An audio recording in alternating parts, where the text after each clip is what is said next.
Hello lovers of whiskey, Luke here. Got another whiskey review for you. Today's whiskey is Clynelish 14-year-old. Clynelish 14-year-old, bottled at 46% alcohol. And I'll show you in a second, but I believe it is non-chill filtered as well. I think they are adding caramel coloring though. This is Diageo malt, which they normally do chill filter and add coloring. But seems like they're going a little bit more towards the craft presentation with this. So, first of all, I wanted to actually do a quick little thing that I like to do. Smell it right off the top of the bottle.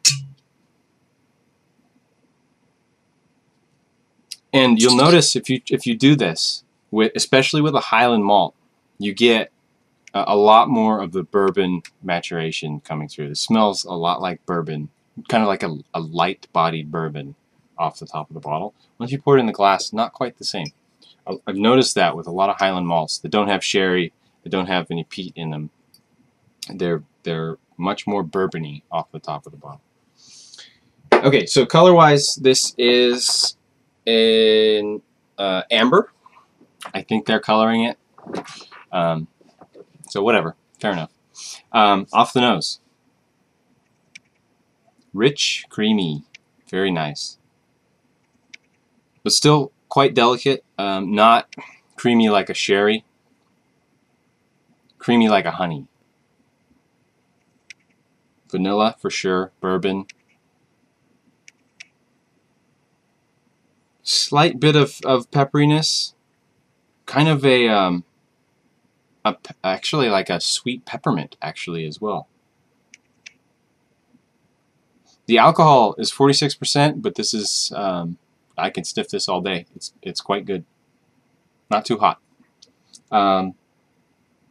Waxiness, as far as, so Clynelish is known for its waxiness. Apparently they cleaned the pipes at Clynelish at some point, and they discovered that their whiskey had changed.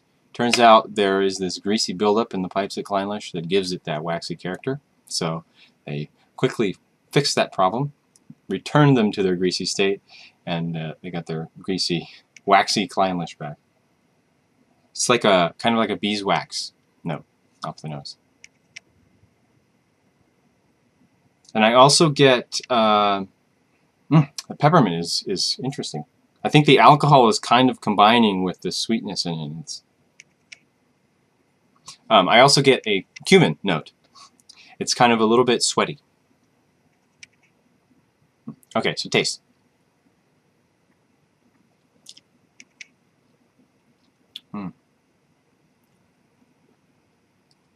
Starts out with some waxiness.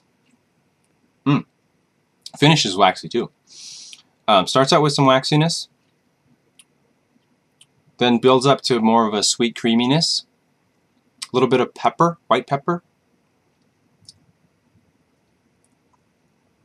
And I get a little bit of in the back of my throat, just kind of a leafy, like a dried leaf type taste.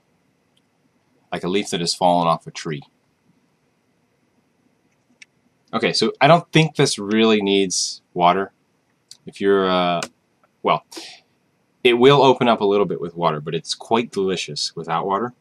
But before I do that, I poured out a bottle, I poured out a glass of Clynelish a little while ago, and added some water to it to see if it was chill filtered. So I knew I would be pouring out some fresh. So here's the comparison. On this side is Clynelish with water added. On this side is Clynelish with no water. And obviously there is some cloudiness being developing here. So it looks to me like they are not chill filtering the Clynelish. So that's good. Good job, Diageo. Okay, so now a little bit of water.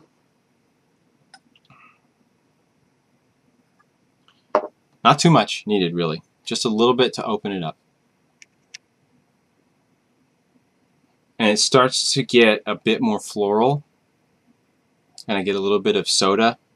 It takes a little bit longer than I'm demonstrating here in the video, honestly. If I was to smell this one. Yeah. Totally like freesias, flowers. And it gets It gets kind of like a fresh detergent kind of smell. Like a clean breeze detergent or something like that. With a little bit of a lemon scent. Taste now. Let me taste this one.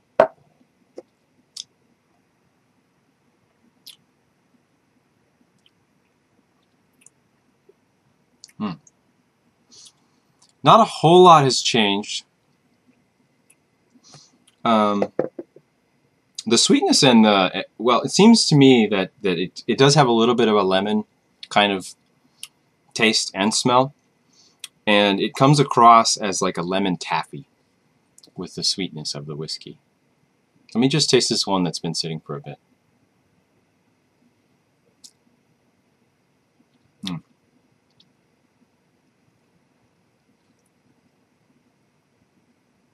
That freshness is coming through in the taste as well. That I noted. You add water, gets a little bit more fresh. In the nose, tastes more fresh as well. On the finish, a little bit bitter, a little bit of tannininess coming through. But the waxiness is there as well. Not a terribly awesome finish, medium length, but totally acceptable by my judgment. I think this is a great whiskey. My rating, 87 out of 100. Clynelish is, I don't know, when I get tired of sherried whiskey and peated whiskey, I come back to either Glenmorangie or Clynelish. They're both just great, delicate, bourbon matured whiskeys. They're awesome. And they're not too demanding, but there is something there for those who like to really sit and appreciate a whiskey. Great stuff. So that's been Clynelish 14-year-old, 87 out of 100. And I will talk to you next time. Bye-bye.